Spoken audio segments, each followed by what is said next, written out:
In a tense and unexpected exchange, Mark Carney, former governor of the Bank of Canada and Bank of England, made headlines when he abruptly asked a US reporter to leave a press hall after a sharp insult was thrown at Canada during a high-level economic panel. The event, hosted in Ottawa, had gathered leaders from across the financial and political spectrum. Things were proceeding smoothly until the American journalist took the mic. What followed was a moment that quickly turned from awkward to explosive. Carney's reaction wasn't loud or theatrical, but it was deliberate and final.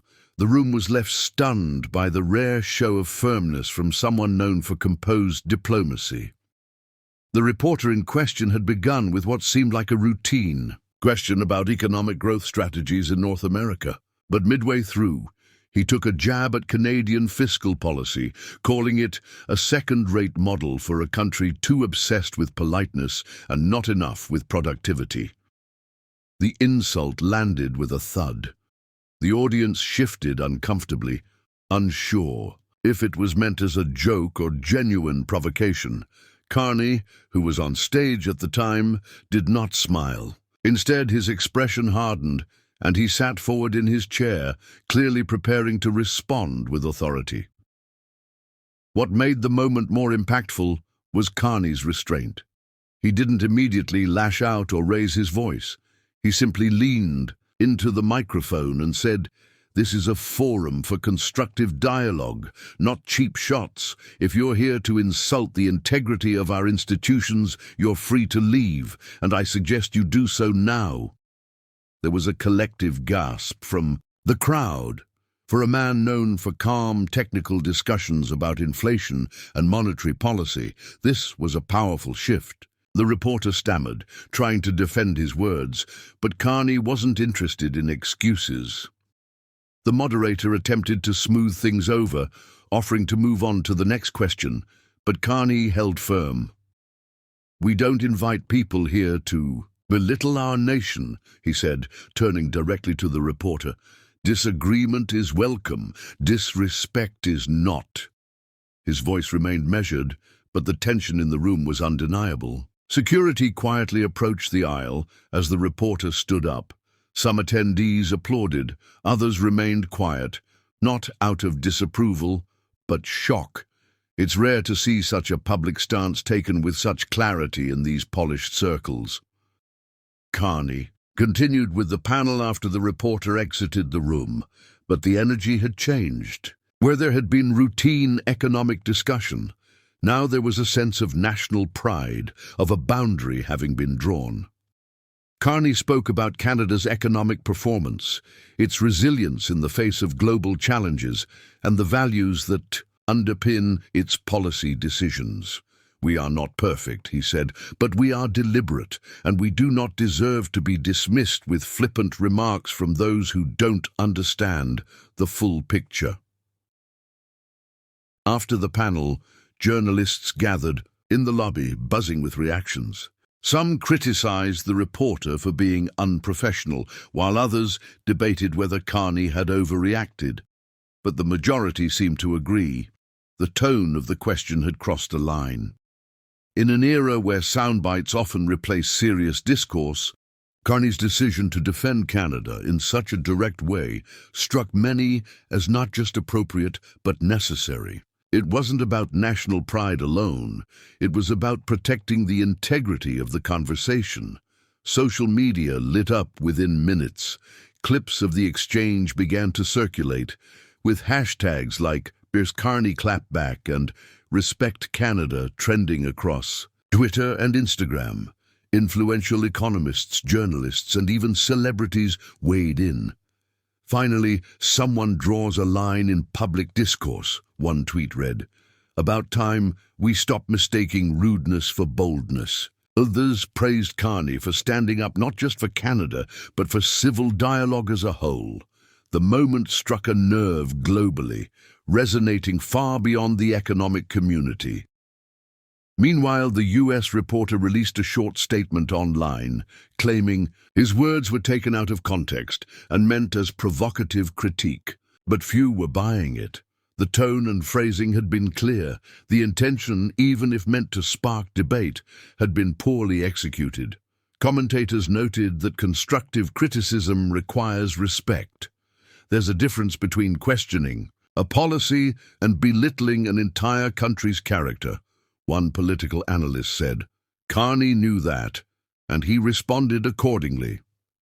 Carney himself did not give further comments that day. He left the venue calmly, declining to speak with reporters outside, but the Canadian Prime Minister's office later released a statement praising Carney for defending the dignity of Canadian discourse and reminding all participants that dialogue must be rooted in mutual respect.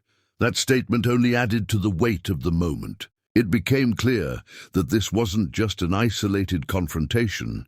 It had tapped into a larger issue about how nations and their values are discussed on the world stage.